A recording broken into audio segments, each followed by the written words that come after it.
This will be a pretty personal presentation, not much technical. If I have time, I'd be happy to answer any questions related to 3D printing, because that's, at the end of the day, what we do. But I will take this time to tell you a personal story of how SketchUp has really changed my life and how I went from zero to CEO. So my name is Bertier Luyt. I'm a French entrepreneur.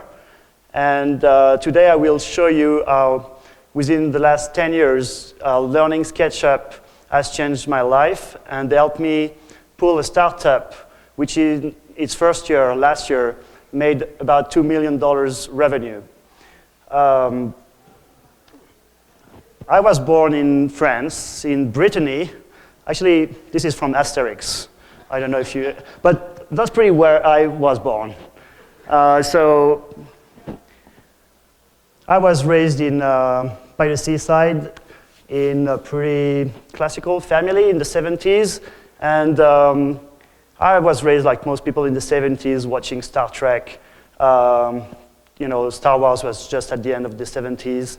So I was raised in the idea that future is phenomenal, is exciting. We can fly, we can live on other planets, we can do all kind of stuff, and really, future was really appealing to me ever since I was a kid. I later graduated at the end of the 90s, early 90s, and I went directly to work, actually. I never studied anything apart things that I wanted to learn. I've never learned anything, basically. So I like girls and parties, so I moved into the music business. With a bunch of friends, we start throwing parties all over France, Paris, all Europe. We start producing music. We got records out. That was you know, the rise of techno electronic music, and we were pretty good at this. Until actually Warner drafted us, and I got a job at Warner Music for the electronic music scene. So I could fly all over the planet to go to party and pretend that I'm interesting with girls. So, but that was kind of fun. And until, well, Napster and the MP3 came, it was a pretty fun game to be into, I have to say. And all 2001, I worked on a project for a big tour for American artists. There is a great show in Detroit called the Detroit Electronic Music Festival. Detroit is the, how do you say, birthplace of electronic music, basically. And these great artists accepted to come on a tour in October 2001. And fortunately, in October 2001, nobody would travel to go party 3 weeks in Europe. So after years of international hardcore partying, my career ended into, well, dramatic stop, you know. The company I worked for to produce this event collapsed. I got no job anymore. The MP3 and Napster and all the crazy thing had ruined the industry. There were less jobs available, and I had to find something else to do. So I started doing not much, taking any job. I started traveling. I had a chance. My brother lives in South America. I could go there. I came back in France, started working in restaurants, doing all kinds of jobs, doing season in the winter, on slopes in the mountains, and really thinking about what would be the next thing. And doing not much at night. One night I found SketchUp.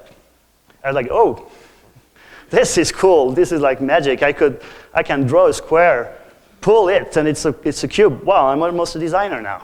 So that was really phenomenal. So it took me a little time to find ways to apply this. And one of my friends came to me with a project. He wanted to open a restaurant, and he needed help to lay out everything and actually do the construction. And so I said, let's go, let's do this. And in 2005, that's where I really started using SketchUp for my practice, and I just became, well, one day to the next, an interior designer. Yeah, okay, no offense. Interior designers are great. But in France, it's a job you can actually do without any qualification. So I started using SketchUp to design what we wanted to do, and I started using SketchUp to communicate with a workshop, with construction companies, and I really got caught into it and spent a lot of nights working, learning everything. Quickly, I could connect to Sketchucation. I don't know, it's a great forum where you have lots of tips and a great community to support you in learning anything. Maybe you find some grumpy people who are like, oh, you should know how to make a cube out of SketchUp, but well, just worth asking what you want to know, and somebody eventually will answer everything you should know about what you need to do. So it was a really amazing journey from, I could never draw anything with a pencil. I'm terrible. But with this, anything, I could just draw anything. And I learned to use plugins, and I learned to use textures. And actually, I reached out pretty quickly to the SketchUp teams also because I had questions. And eventually, somebody answered in French, and that was Aidan. Like, oh. And, it was, oh, I've got friends overseas now. And I was living still into this small place. And I felt like I was the only SketchUp user 400 miles away. I was like, but again, at night, on Sketchucation, on different blogs, forums, I could learn so much and talk about it. It was amazing. So we really got serious into interior design, and eventually we moved into having our own wood workshop. And actually, that's when I met my wife. She's a woodworker, and so we started designing not only for the big picture, but also for furniture we had to make and build, actually. So I got into a big picture, like a restaurant or a shop, and design every piece to actually make them. So I learned a lot about the woodworking related plugins. And again, that was the occasion to talk to the guys that actually produce these plugins, ask and request on the forum, on Sketchucation for features I would need for my practice. And it was insane, it was really I didn't know anything about that 2 or 3 years before that. And suddenly I figured I could connect the tables, so at the workshop, with the computer design. I was like, oh, CNC machines. Suddenly it became my big dream. I would dream about CNC. I was looking on the internet for new models, for explanation, how to build one, how to use it, how to connect the digital design in SketchUp with digital manufacturing in the workshop. And that was, again, really exciting. A lot of new possibilities. I love the robots. It took me back, you can just draw something and the robot will do it. My God, this is amazing. So digging into this, I found around 2007, 2008, what's called Make Magazine and the Maker Movement. I don't know if any of you is aware of this. I know some. If you don't read this, subscribe. This is awesome. Basically, it's DIY. It's not only DIY as do-it-yourself. Today, it's more do-it-together. Again, what's a maker? It's somebody that does anything. And there is a special dimension. Maker doesn't translate very well in French, so we use maker. Because in the word maker, there is the idea of an international online connection to a lot of knowledge, and sharing your knowledge and getting knowledge from others is a great experience. And I was, again, in that small village on the seaside, far, far, far away from in the galaxy, to quote somebody. And, and I was like, oh, I want to go there. This looks awesome. And that's the cover of the first issue of Make magazine. And actually, that was pretty funny. It was how to make aerial photography using a kite. And you don't see the picture, but here is a digital camera, but actually a pretty old one. And just to give you an insight on the maker movement and what it does, that was January 2007. In January 2014, Make magazine cover is how to make aerial photography with your drone that you 3D print. So I got caught into this. That was a glimpse on the future, on smart people doing crazy things, and I was like, oh my God, this is so much what I want to do.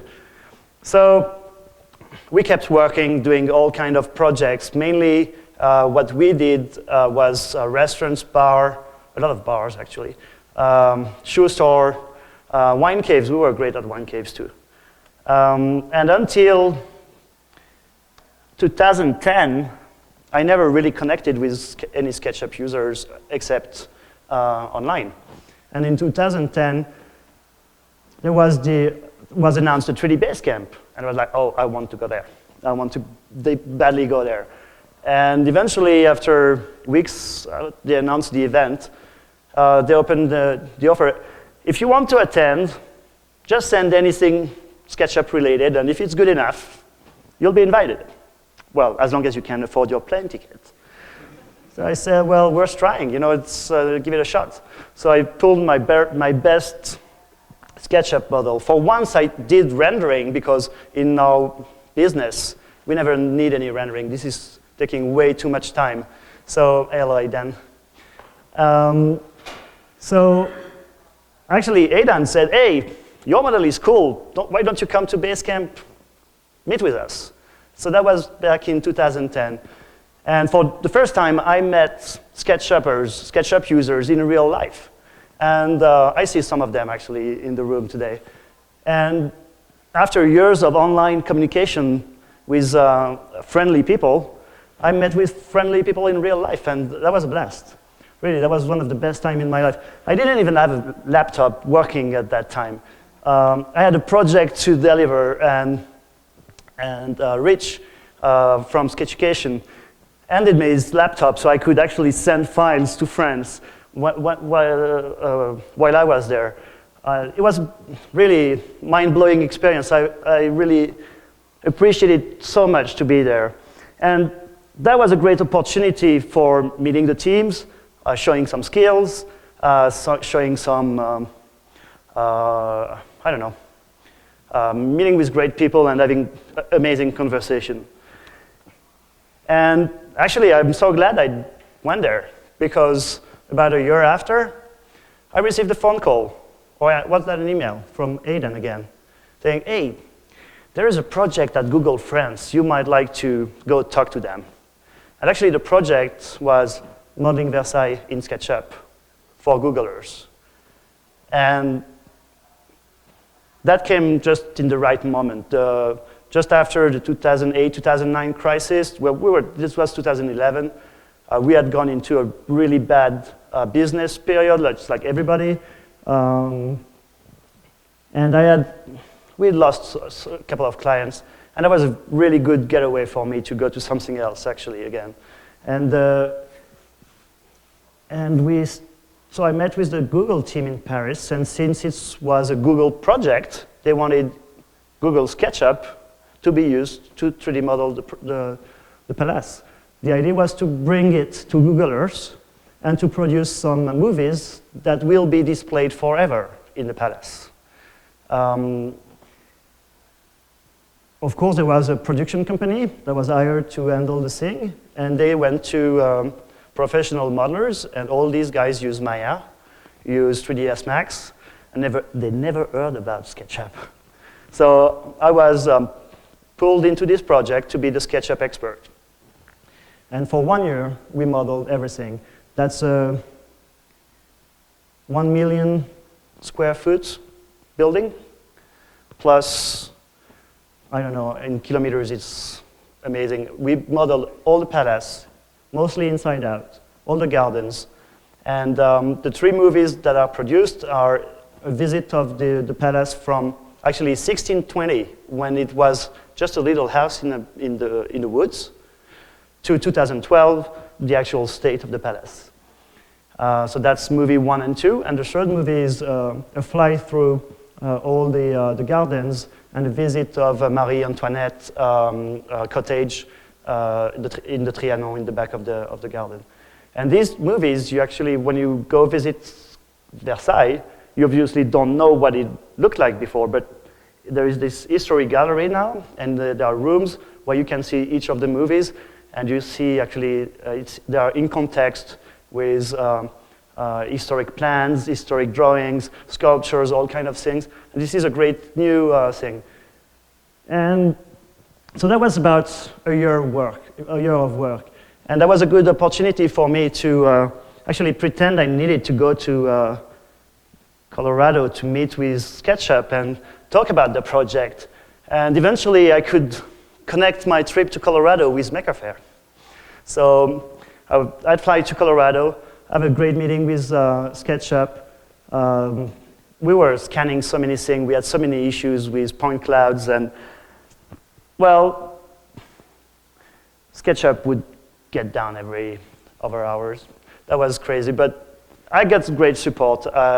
Again, I spent a couple of days with the team here in Colorado, and I flew back to New York, and there was Maker Faire, because that was my big thing. Again, I wanted to go, as much as I wanted to go to the Basecamp, I wanted to go to Maker Faire. So that was the first Maker Faire I attended, and it was a blast.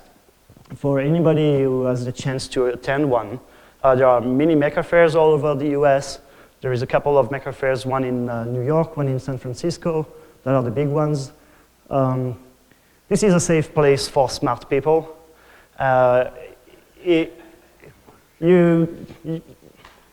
They say also it's a great place for, well, kids are allowed to talk to strangers there. You know, you don't hesitate. People are doing great stuff, and they're really willing to share. That is the bottom line of this event. Sharing experience, sharing practice, sharing any crazy idea, and you always end up into even more crazy, even crazier ideas. So, but when I was there, I realized that a lot of things that I've been doing with 3D modeling and CNC machines and 3D printing was just possible right there, right now. And after being a professional into woodworking and interior design for a few years, I said, there is another future there. You know, I want to be into this business of digital manufacturing. And actually, when in Basecamp in 2010, until there was then we could actually present some conference. Well, if you had anything you wanted to talk about, that was your chance. And in 2010 at the Basecamp, I took the chance to talk about digital manufacturing for the 3D printing age and the future of manufacturing. And that was a pretty messy presentation, but that was the first time I could talk about actually 3D printing, CNC machines in public. And again, I think that gave me a good, how do you say, well, I was probably ahead of, nobody really understood why. I remember somebody asking, but why do you want to 3D print anything? I said, because I 3D model it, I want to 3D print it. You know, it was kind of obvious. And I'm so glad that a couple of years after, SketchUp came with an STL exporter, and we can actually 3D print from SketchUp. So when at Maker Faire in 2011, running the Versailles project on the other end, I started writing a project which is called Le FabShop. Le FabShop stands for Fabrication Workshop, and basically we're a studio that is meant to create new technology and design stuff. Would it be anything? And that was the idea, using a contemporary software and modern manufacturing technique that includes CNC machine, 3D printing, laser cutting, and any other good prototyping technology. So I wrote that project in the winter of 2011 and actually presented it at an entrepreneur competition, and I won. And I was like, okay, so now I have to do it.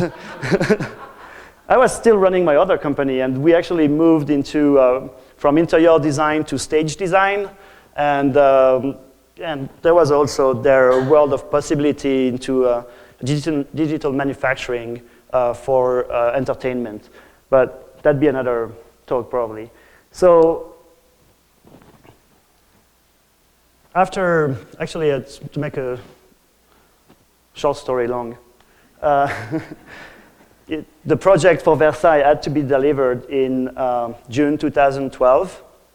And at the end of May 2012, I received a text message that says, "Do you Trimble?" It's like, what is this?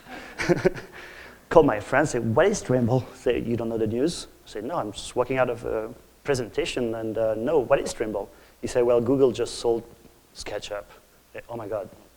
I was 3 weeks away from presenting Versailles 3D in Versailles with a sketch to the, actually, Google crowd. They're like, oh my God, this is big problem. Trimble website, oh my God, what are they doing? It's an awful website, 1 million products, nothing clear. Oh, press announcement.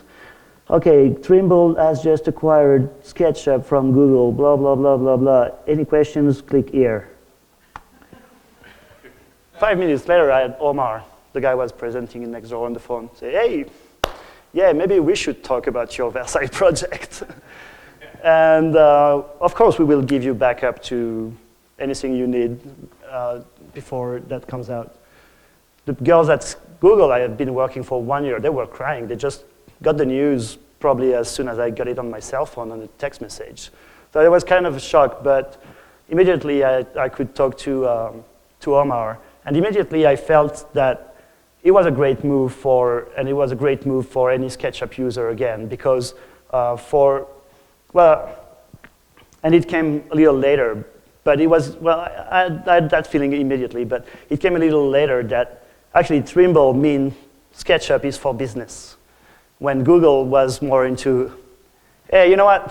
You want to 3D something, just use it. You know, it's free. And they were, the attitude toward the SketchUp user has been dramatically changed. Well, that's my feeling at least, when Trimble came in. And here we are. We launched a project, Versailles 3D. Actually, Omar flew to France to attend this. It was a great success. And we imagined we could go to Maker Faire 2012. So at Maker Faire 2012, Omar brought a 26 tons Caterpillar that is, with these two things, geolocated. And actually, it works as a 3D printer and a CNC machine at both times, because it will either bring Earth where it needs or take it off. And it's completely automatic, except there is somebody inside to actually go back for, well, brake and brakes, emergency brakes, and bring it to the gas tank. But that was crazy, and so actually I encouraged by Omar, I applied to go to Maker Faire and present a project that was called 3D Modeling for 3D Everything. And the next thing I know, he calls me and says, hey, SketchUp should go to Maker Faire too, so come with us. So we had this great booth where we had the biggest 3D printer in the world. And actually MakerBot, the famous 3D printing company, lended us some machines. And for 3 days, we could play with it. And it was crazy. It was Eric was presenting yesterday also, was doing the CNC work, was there. There were some people from the SketchUp team and some guys from MakerBot, and for the whole weekend, we were live 3D modeling, 3D printing things that actually worked for people. Like I remember that guy who had a camera mount that was broken, and within 2 hours, he had a new one, made in SketchUp, printed on the MakerBot, and that was like so fast, so quick. At the end of the weekend, the MakerBot guys came up to me and said, well, you're good at 3D modeling, you know about 3D printing, you're French, we look for a distributor. What do you think? I said, hell yeah, where do I sign? So And actually, I had built my part of the booth for the show, because it's Maker Faire, you have to make something. So I came earlier in New York, built part of the booth, and the guy at MakerBot says, we just hired so many people last week, we need desk, can we borrow these from you? So on the Sunday night, they left with the printers and my desks, and on the Monday morning, I came to Brooklyn and actually signed a distributor contract, and I had a project called Le FabShop, but that was not already a company, that was just a project. And at noon, I was in a cab going to Newark, made a couple of phone calls to France, called a couple of people I knew I could really use their skills. And I say, well, are you still looking for a job? Yeah, I got something for you. Let's talk when I'm back in France on Wednesday. And it started so quick. But again, that was SketchUp changing my life. In 2005, I got a job because I started using SketchUp. In 2012, I got a company because I use SketchUp. So, well, this is part of my team. Well, okay, we were having a party for Christmas. But most of the people, this guy is a 3D printing genius. I knew him before I met with him because his work is world class. He's from Quebec. He's an engineer, designer, and he's specialized into 3D printing projects. He's so good. He's been at Pier 9 Autodesk as a resident. He was the first resident at Instructables, and that's when I knew him, because his projects were published all over the internet. And actually, that's the first guy I called in the cab. Say, you still want to come to France? You're still looking for a job? Well, now it's the time. Come over. The next guy I hired is this guy I met in a bar. And actually, I had a 3D printer with me for some reason. And he came to me and said, okay, this is a MakerBot Replicator 2. And it works like this, and that's the step motors, reference number. The card is... I said, what do you do?